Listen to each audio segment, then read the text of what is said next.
శత్రు బలమంతటి పైన మనకు అధికారం ఇచ్చినటువంటి దేవుడై ఉన్నాడు. కానీ తప్పనిసరిగా గుర్తుంచుకోవాల్సినటువంటి విషయం ఏంటంటే, మనము పోరాడున్నది శరీరులతో కాదు. మరి మనుషులు మన ఎదుట కనిపిస్తారు, కొన్ని వ్యవస్థలు మనకు ఎదురుగా కనిపిస్తాయి, వారు చేస్తున్నటువంటి కఠినమైనటువంటి విషయాలు మనకు ఎదురుగా కనిపిస్తాయి, వారు చేస్తున్నటువంటి మరి హింస మనకు తెలుస్తుంది. కానీ మనం పోరాడుతున్నది వాళ్ళతో కాదు, వాళ్ళ వెనక ఇంకెవరో ఉన్నారంట.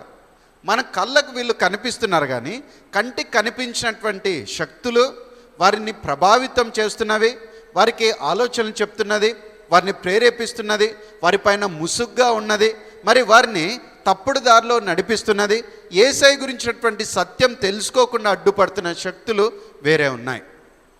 మనం పోరాడుతున్నది శరీరులతో కానే కాదు.